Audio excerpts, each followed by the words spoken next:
Ladies and gentlemen, I'm your Bostonian handsome host, Supercliff, and thanks for tuning in on today's brand new video. Darth Vader, issue number 1, is written by Greg Pak, with the art drawn by Raphael Lenko. Yeah, I totally just butchered your name. I apologize. Anyways, our story begins right after the Empire Strikes Back. Join me, and together we can rule the galaxy as father and son.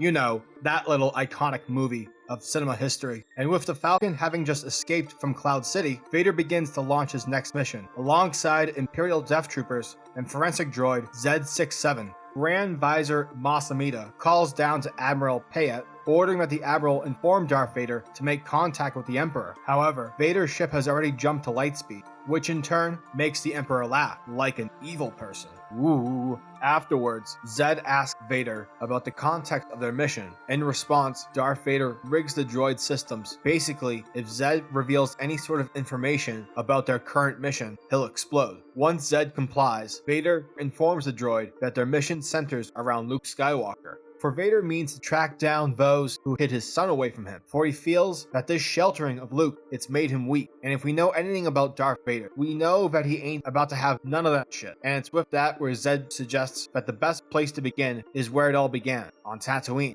Once Vader's shuttle lands on Tatooine, he is greeted by the Imperial garrison. Vader and Zed immediately head straight towards the terminal in order to collect the local records, which eventually leads Vader to the burnt home of Clegg Lars. And while Vader experiences flashbacks from his past time spent on Tatooine, Zed informs his master that after Lars' death, Owen and Beru inherited the homestead, and that at some point, the couple adopted a child named Luke Skywalker, who was quite known to have an affinity for flying. And while Zed continues to investigate the homestead, Vader receives more flashbacks from episode 2, where he had his freakout with Padme after massacring the Sand People who killed his mother. Once outside, Vader and Zed are attacked by pirates who had followed the Imperials in hopes of making some easy money. But boy oh boy, did these guys pick the wrong person to fuck with. So, in a matter of moments, Vader easily murders the pirates, leaving behind no survivors, with their corpses inflamed by destruction. Afterwards, Vader and Zed travel back to Coruscant, to Padme's old apartment. Once the two enter within, everything has been sealed since the time of Senator Padme Amidala's death. Zed is confused as to why Vader brought him here, and it's here where Vader informs the droid that Padme was Luke Skywalker's mother. Zed remarks, telling Vader that this actually makes sense, for a Jedi named Anakin Skywalker was known to occasionally drop in to visit the Senator, and so it's a possibility that the two, according to Zed, became quite friendly.